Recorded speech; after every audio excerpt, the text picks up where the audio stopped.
Fecha, al menos para mí, del año. Es maravillosa esta fecha. Quieran o no, el amor se ve expresado en estas fechas de diferentes maneras. La esperanza que nace en la oscuridad.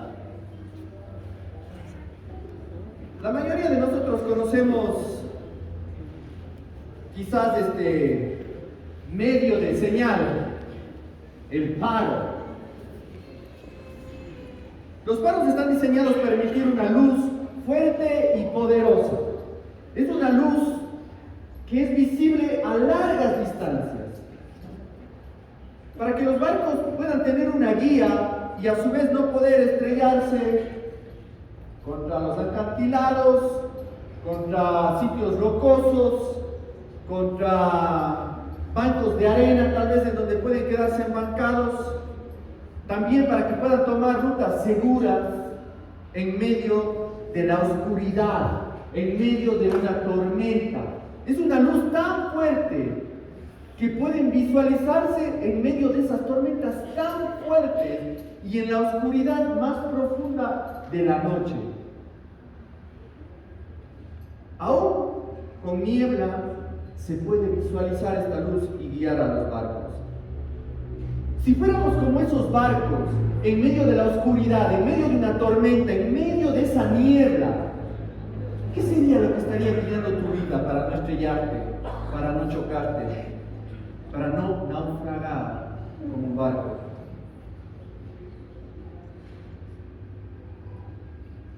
Quedémonos con esas preguntas y mientras tanto revisemos en Génesis 1, del 1 al 3. En el principio, Dios creó los cielos y la tierra.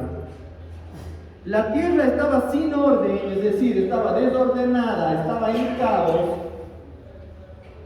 y vacía, y las tinieblas cubrían la superficie del abismo, y el Espíritu de Dios se movía sobre la superficie de las aguas. Entonces dijo Dios: sea la luz, y hubo luz. El primer paso que Dios da en medio del caos, traer luz. Traer luz, y la luz fue hecha. Esa es la manera en que Dios obra en nuestras vidas. Cuando hay oscuridad,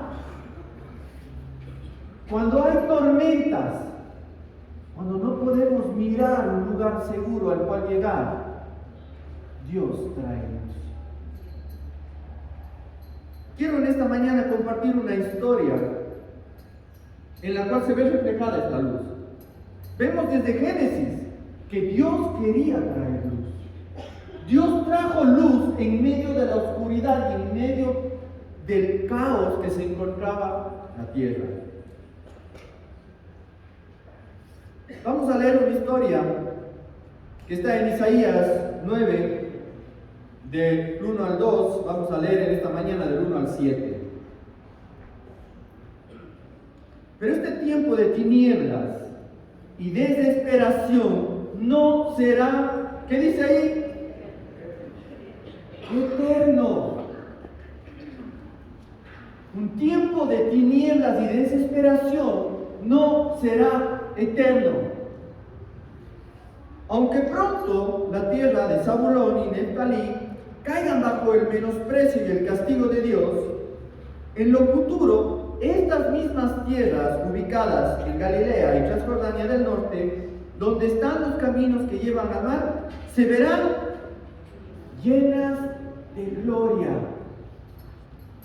Hay un tiempo de oscuridad, un tiempo de crisis, un tiempo complicado, pero no será eterno, porque Dios, ¿qué hará? Traerá su gloria.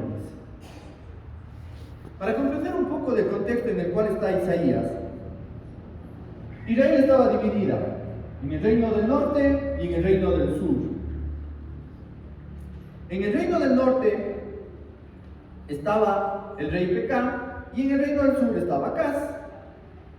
Dios habla con Acaz, eso lo vemos en Isaías 7 y 8.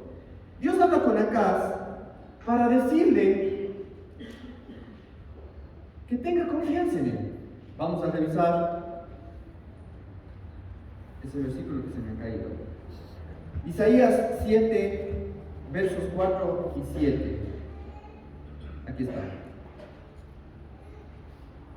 Y dile, dice Dios a Isaías, y dile a Acaz: cuídate y ten calma, no temas ni desmaye tu corazón ante estos dos cabos de tizones humeantes a causa de la ira encendida de Rezín y de Aram y del hijo de Remalías. Por tanto, así dice el Señor, no prevalecerá ni se cumplirá. Es decir, que estos dos hombres estaban armando un plan contra Acaz. Un plan para destronarlo, para hacerle daño, porque estaban llenos de ira. Por eso dices, como dos carbones que están encendidos y están humeantes, están llenos de ira. ¿Sabes qué? Una persona llena de ira, ¿qué va a venir a hacer? Va a querer lastimarte, ¿cierto? Va a querer causar daño. Y Dios le dice: no temas, no temas, no desmayes, no prevalecerá, no pasará nada. Confía en mí, le dice el Señor por medio de Isaías. ¿Qué creen que hizo Acaz? Confío en el Señor, ¿verdad? Probablemente.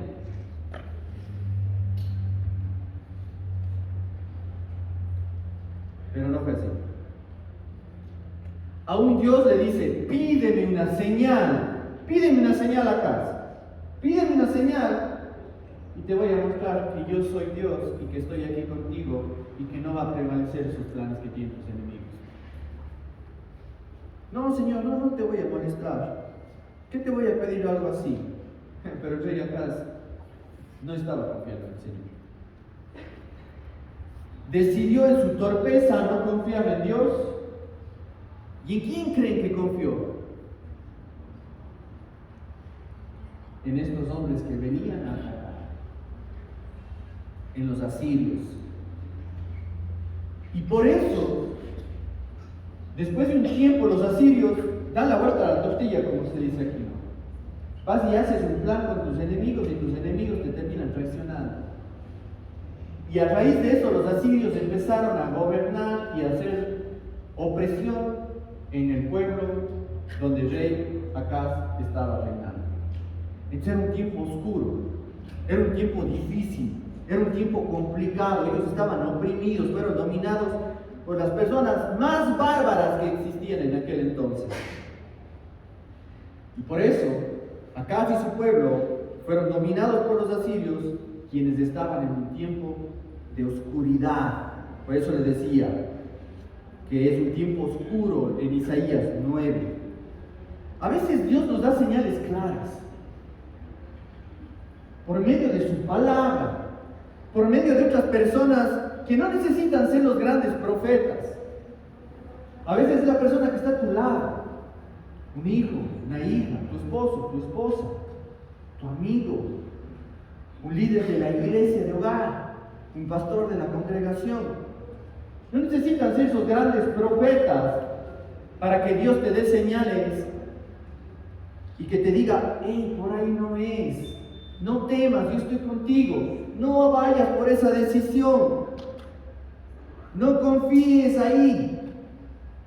Pero nosotros, de nuestra terquedad, decidimos confiar en nosotros mismos o en otras personas, y como consecuencia de eso vienen tiempos oscuros. La oscuridad muchas veces es la consecuencia de nuestras decisiones. ¿Quién decidió no confiar en Dios? El rey Acaz, a veces nosotros. Y a causa de ello viene un tiempo oscuro.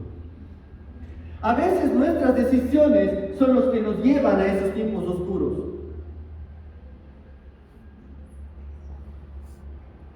A veces es nuestro pecado. Nuestro deleite en el pecado nos lleva a tiempos oscuros. Nuestra desobediencia a Dios nos lleva a tiempos oscuros. ¿Sabe que hoy vivimos tiempos oscuros? Y no solo por esta falta de energía.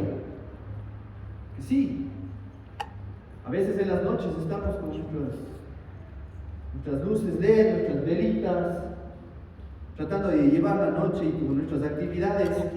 Son tiempos oscuros, pero no es solo por eso. La inseguridad, la economía, pero la oscuridad más grande es el pecado.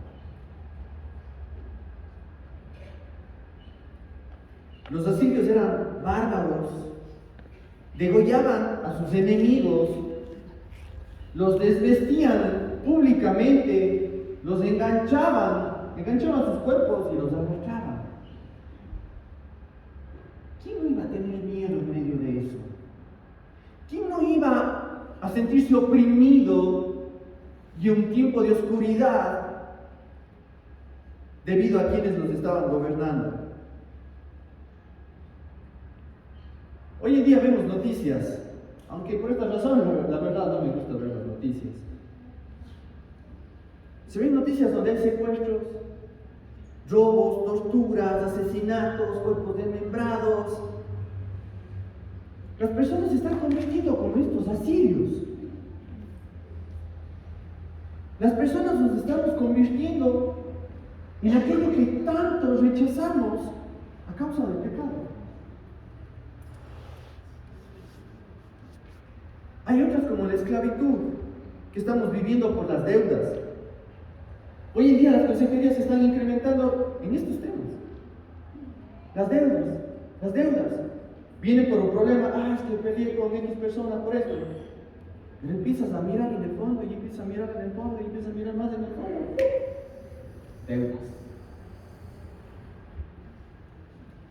Deudas que están afectando a las familias, a las personas. Las diferencias que existen en los hogares hoy en día por la esclavitud que tenemos a las deudas. Trabajan para pagar las deudas y no pueden ser libres en sus decisiones. Una persona tiene que aguantarse en su trabajo que no está disfrutando tanto porque tiene que pagar la hipoteca de la casa que está ahí o el carro que está acá. No pueden ser libres de tomar sus decisiones porque están esclavos de sus deudas. Y eso a veces trae un tiempo oscuro. A veces hay oscuridad basada en el resentimiento, peleas que no han sido resueltas, que cada vez se distancian más y que empiezan a romper estas relaciones. Y eso va generando raíces de amargura en los corazones de cada uno de nosotros.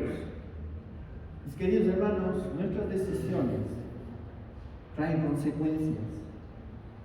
Esas decisiones necias nos llevan a la oscuridad. A veces somos como ese rey Acaz.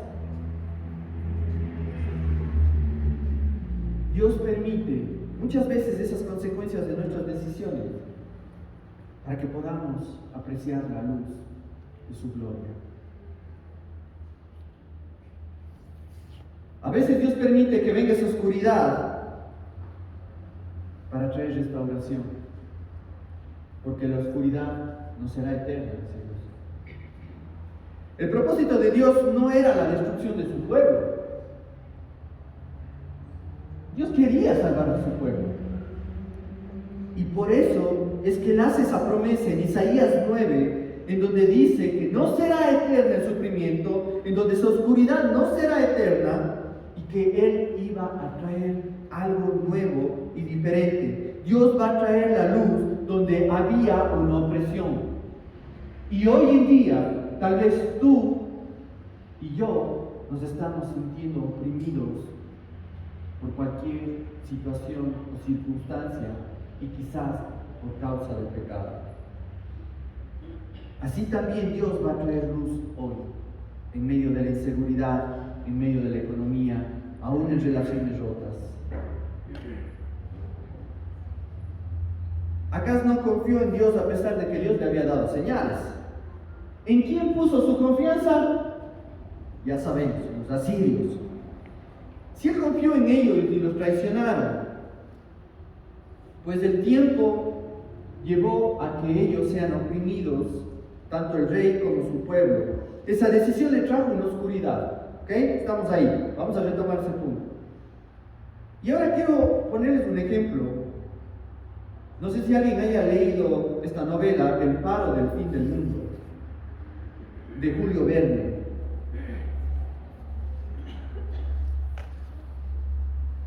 A veces seguimos falsas señales. Estamos buscando señales de Dios y seguimos falsas señales.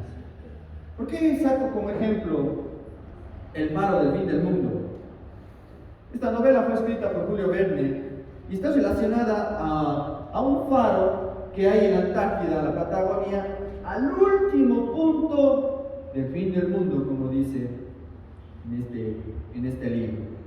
Ese faro fue inaugurado en 1884. Está ubicado en el puerto San Juan, a 60 metros de elevación sobre un abismo en el cual se encuentra. En la novela se relata que había piratas que estaban utilizando este faro.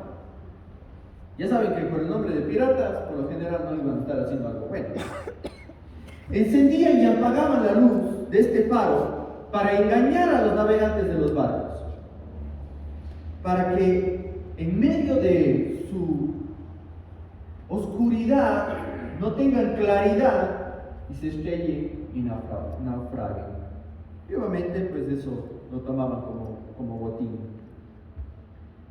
Muchos barcos intentaban orientarse con una señal y recibían esta señal de este faro, lo seguían, pero tarde o temprano terminaban chocando contra algo rocoso o contra las costas. A veces estamos buscando señales de Dios. Dios, dame una señal. Estoy en medio de esta oscuridad y ¿qué es lo que quiero? Una luz, una señal. Pero al final seguimos señales falsas por confiar en otros, por confiar en nosotros mismos, que terminamos chocando y naufragando más en esta vida en la cual nos encontramos.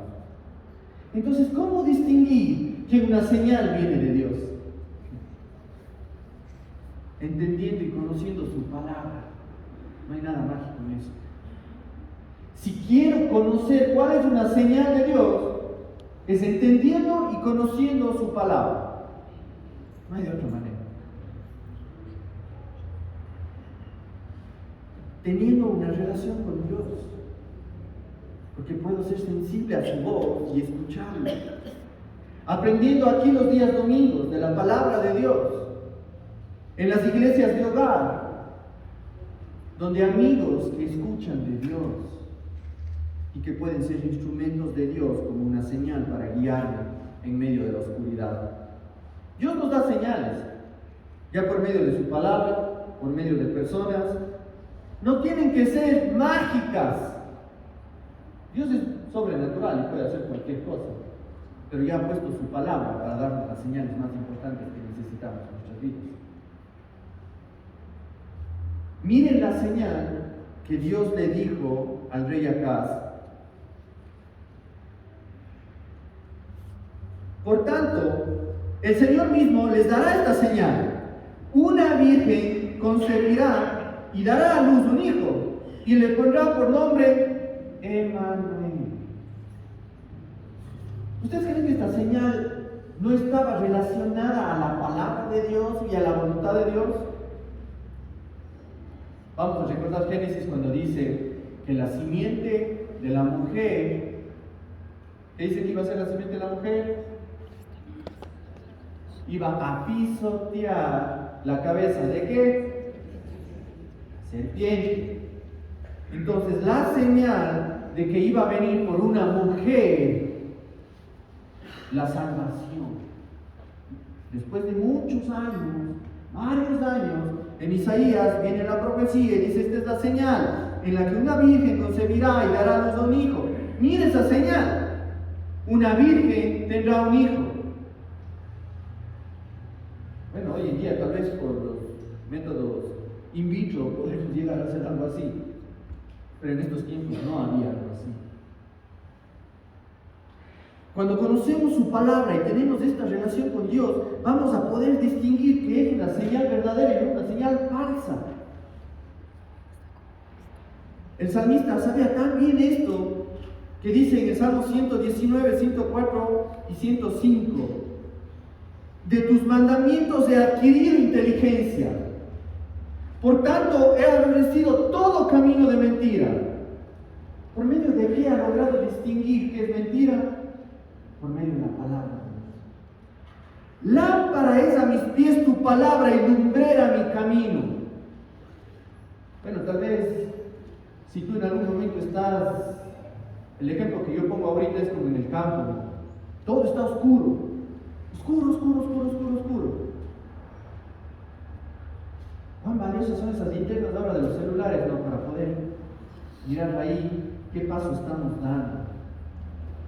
¿Cómo voy a saber en medio de la oscuridad cuál es la luz si la palabra no está en mí? Me voy a tropezar en medio de la oscuridad. Y el salmista sabía tan bien porque dice, lámpara es a mis pies tu palabra y lumbrera en mi camino.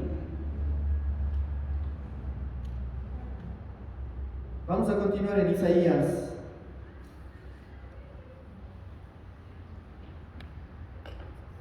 Vamos a tomar los versos 3 y 5, que creo que también se me ha caído ese verso. Isaías 3 al 5, dice, Isaías 9, versículos de 3 al 5. Multiplicaste la nación, aumentaste su alegría, se alegrarán en tu presencia con la alegría de la cosecha, como se regocijan los hombres cuando se reporta el botín, porque tú quebrarás el yugo de su carga, el báculo de sus hombros y la vara de su opresor, como en la batalla de Madián, porque toda bota que calza el guerrero en el fragor de la batalla y el manto revolcado en sangre serán para quemar combustible para el fuego. Ok, Isaías 1:2, tiempos de oscuridad, tiempos de opresión, no será eterna. ¿Qué es lo que viene en 3 y el 5? Dice, esto es lo que Dios hará. Habrá una nación que se aumentará. ¿Por qué creen que pasó que habían menguado? Pues la barbaridad de los asirios, porque fueron asesinados, fueron matados, entonces el pueblo de Dios cada vez estaba reduciéndose. Pero Dios dice que en el tiempo Él va a multiplicar a la nación y será una gran celebración como un día en el cual viene la cosecha. Nuevamente esos tiempos en el campo, hace muchos años atrás, porque creo que hoy en día hemos dejado mucho el campo. El día de la cosecha era un día alegre, era un día feliz, porque iba a haber provisión, porque había sustento, porque ahí iba a haber la venta, la economía, el trueque, el canje, por todo lo que habían esperado, se veía plasmado en esa cosecha. Entonces un día de alegría, va a haber un día de alegría en donde van a disfrutar, en donde van a celebrar, en donde ya no habrá este yugo, ya no habrá esta carga sobre nuestros hombros, ya no habrá este opresor. Y a pesar de que Acaz había sido necio, incrédulo, y sus decisiones afectaron al pueblo, la gracia de Dios estaba manifestando. Y se iba a manifestar. Tiempo de oscuridad, pero Dios iba a traer un tiempo de luz. La nación iba a crecer, la nación iba a ser quitada de esta opresión, y de ley estaban esperando otro rey. Muy bien, ¿cuándo acabará el reinado de este rey que nos trajo a esta oscuridad? Isaías toma la historia de Gedeón porque dice de mediano, es decir, de los medianitas. Ellos eran fuertes también y oprimían al pueblo de Dios. Y esta historia se relata cuando está de Gedeón. Deben haber escuchado ese nombre o esa historia, Gedeón. En donde Gedeón, cobardemente, con otros 300 valientes, no es de la película de los 300, por si acaso, valientemente con 300 hombres valientes, Gedeón vence a los medianitas. Entonces hace referencia a esa historia Isaías, dice, así voy a hacer. Así como derrotaron a los medianitas, así también van a derrotar a los asirios. Dios es más grande que aquellos que nos oprimen, mis queridos hermanos. Él va a romper el yugo de lo que nos está esclavizando. Pero ¿quién iba a ser ese hombre? ¿Quién iba a ser ese rey después de Acaz, en el cual iba a liberarnos de toda esta opresión? Y ellos creían que era Ezequías, y fue un gran rey. Fue un gran rey reformador de Ezequías. Liberó a Judá, y sin un soldado. Ya ahí no había ni 300. Ezequías liberó, pues Dios liberó en el reinado de Ezequías a su pueblo. ¿Saben de qué manera? Por medio de un ángel. Mató a 185,000 soldados asirios. No necesitó ningún otro hombre. Y todos confiaban y pensaban que este era el rey. Este era el rey que Dios había mandado para librarnos de esta opresión. Pero no fue así. Él pecó. Y su pecado llevó ahora a la opresión del reinado de Babilonia. Isaías 9-6. Porque un niño nos ha nacido, un hijo nos ha sido dado, y la soberanía reposará sobre sus hombros, y se llamará su nombre Admirable Consejero, Dios Poderoso, Padre Eterno, Príncipe de Paz. El aumento de su soberanía y de la paz no tendrán fin sobre el trono de David y sobre su reino, para afianzarlo y sostenerlo con el derecho y la justicia, desde entonces y para siempre. El celo del Señor de los ejércitos hará esto. Un niño nos es nacido. Un niño iba a ser el que iba a traer la salvación de la opresión a la esclavitud. En estos dos versículos podemos sacar unas prédicas extensas. Hoy me quiero centrar específicamente en el hecho de la segunda señal del faro de Dios. La primera, que iba a concebir una mujer virgen, ¿verdad? Y iba a ser Emmanuel. ¿Recuerdan qué significa Emmanuel?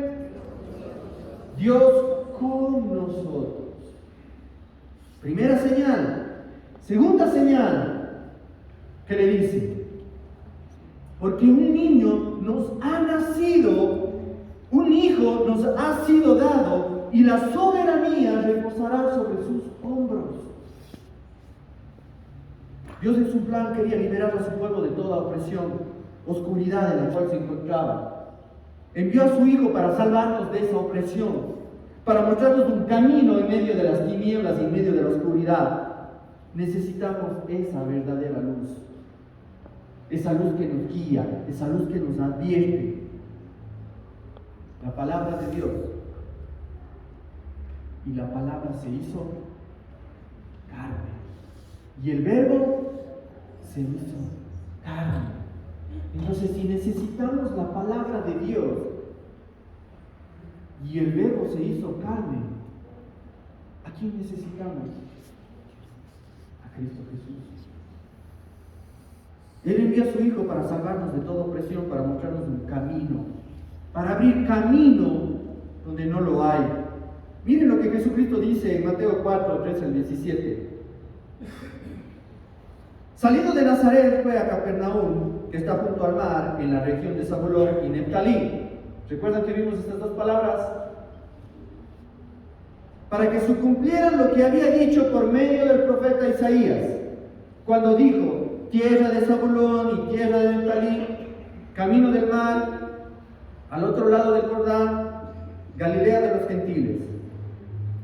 El pueblo asentado en tinieblas vio una gran luz, y la luz que vivían, y a los que vivían en región y sombra de muerte, una luz se les resplandeció. Desde entonces Jesús comenzó a predicar: arrepiéntanse, porque el reino de los cielos se ha acercado.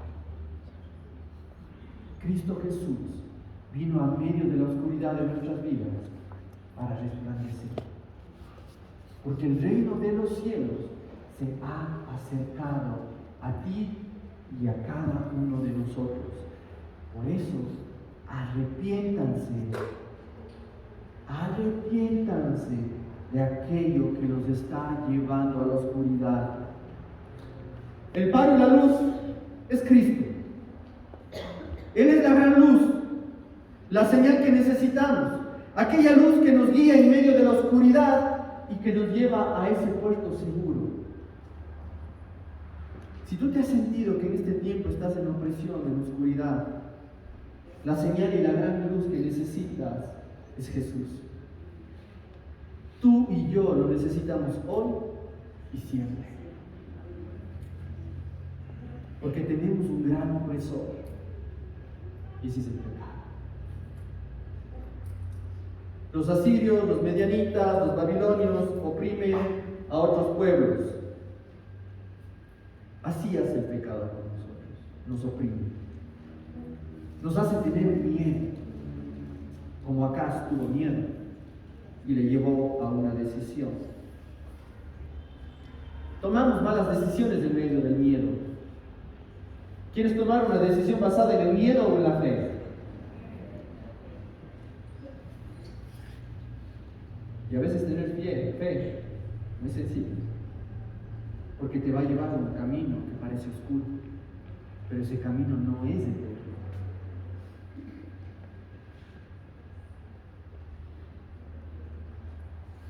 Este pecado que nos oprime nos hace tener miedo, nos lleva a tomar malas decisiones, nos hace tener relaciones rotas, nos hace pensar a veces hasta salir del país, porque aquí está tan difícil, tan complicada la cosa, que nos lleva a tomar peores decisiones de cruzarnos por lugares tan peligrosos y nos lleva a una oscuridad mucho más grande. Nos roba la paz. La esperanza nace en medio de la oscuridad, hermanos. En medio de esa noche, en Belén, ¿quién nació? Nació nuestro Salvador. En medio de una noche oscura, en un pesebre, en el lugar más humilde que puede existir, nació el Rey que iba a liberarnos de toda opresión. Pero ellos estaban esperando otras señales. La oscuridad no será eterna porque Dios ha venido. Él es nuestra luz, nuestra guía y nuestra salvación, hermanos. Así como la noche no dura para siempre, vamos a ver un amanecer. Así podemos confiar en todo tiempo de oscuridad, sabiendo que no será eterna y que no será para siempre, que vendrá ese amanecer.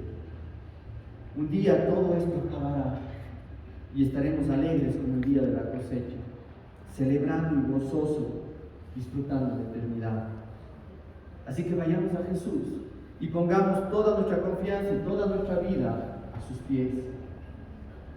En Romanos 5:1 dice que necesitas reconciliarte con Dios, porque Él es el único que restaura nuestra necedad. El pecado destruye todo a su paso.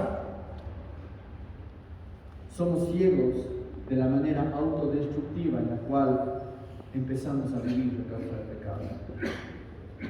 Arrepiéntete de tus pecados, porque el reino de los cielos se ha acercado. Esa es la esperanza en medio de la oscuridad, de que Cristo Jesús vino por ti, para librarte de toda opresión.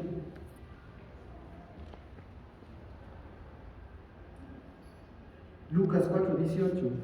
El Espíritu del Señor está sobre mí, porque me ha ungido para anunciar el Evangelio a los pobres, me ha enviado para proclamar libertad a los cautivos y la recuperación de la vista a los ciegos y poner libertad a los oprimidos. Si tú te estás sintiendo en un tiempo oscuro, en un tiempo de opresión, quiero orar por ti.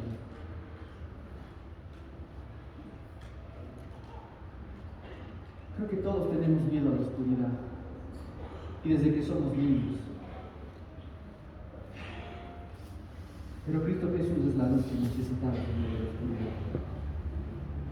Él dice que quita todo miedo y todo temor, porque Él no nos ha dado un espíritu de cobardía o de temor, nos ha dado un espíritu de temor.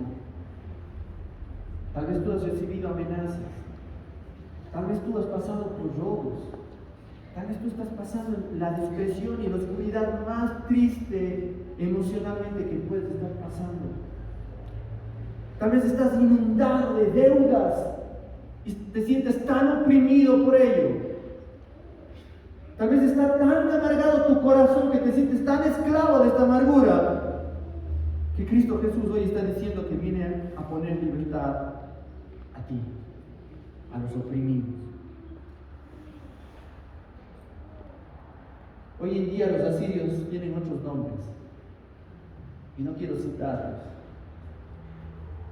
porque son insignificantes frente a mi Dios y nos están haciendo tener miedo. Pero no temamos, hermanos, no temamos, porque la oscuridad nunca hace requerir.